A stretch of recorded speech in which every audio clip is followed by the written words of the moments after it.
Hello everyone, fantastic news for everyone that Victoria's Skill Migration Program is now open. To be considered for Victoria's Skill Visa nomination selection, you must submit a registration of interest ROI along with your expression of interest EOI.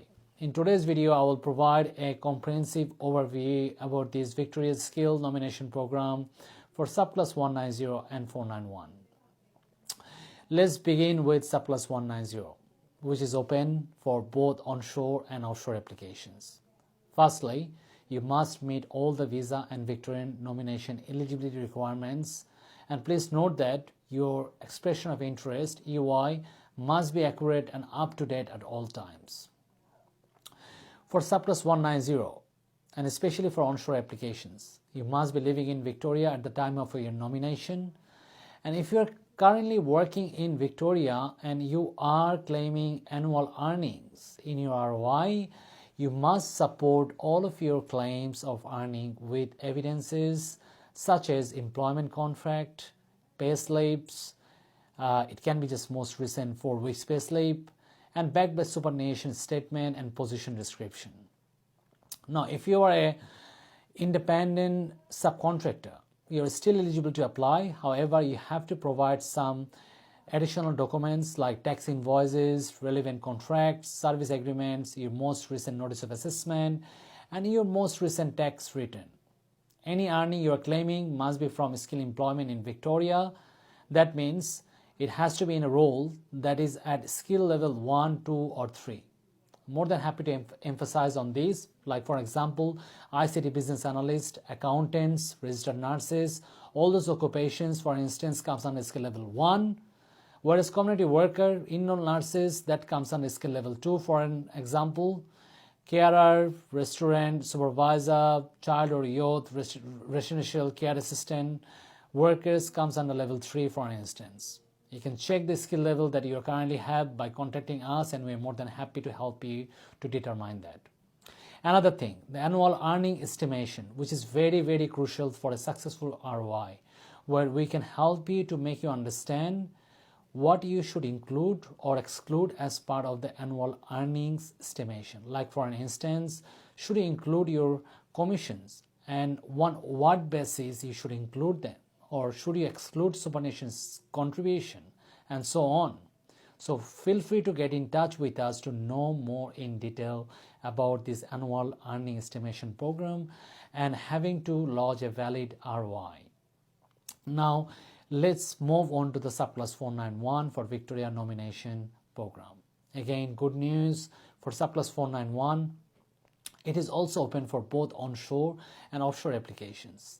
You must meet all the visa and Victorian nomination eligibility requirements to be eligible for this nomination program. And again, as I said before, your EOI must be accurate and up to date at all times.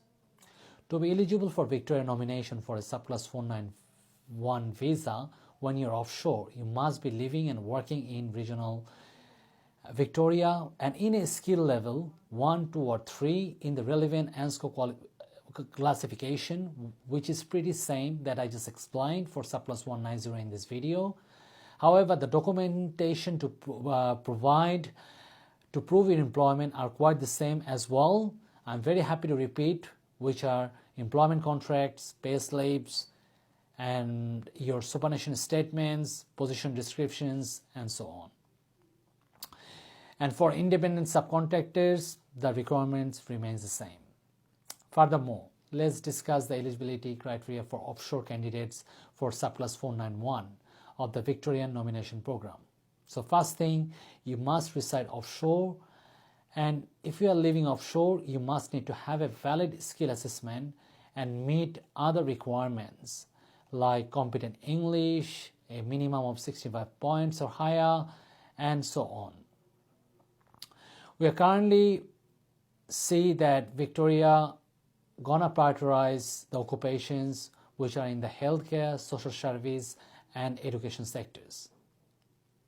Again, moreover, there is a very important piece of information to note down.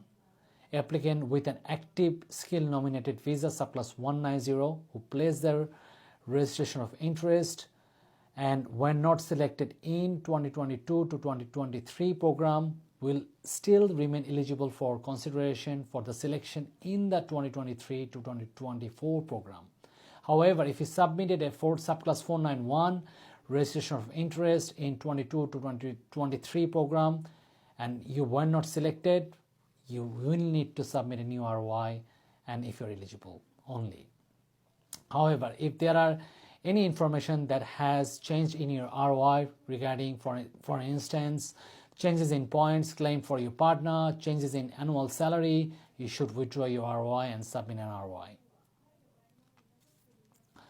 At last, I know it's quite a lot of information for you, so if you have any inquiries related to your eligibility or your annual salary requirement, or you're not sure about your skill level and would like us to assess your eligibility and lodge an EOI and ROI for you, please get in touch with us. We're more than happy to assist you with your migration journey.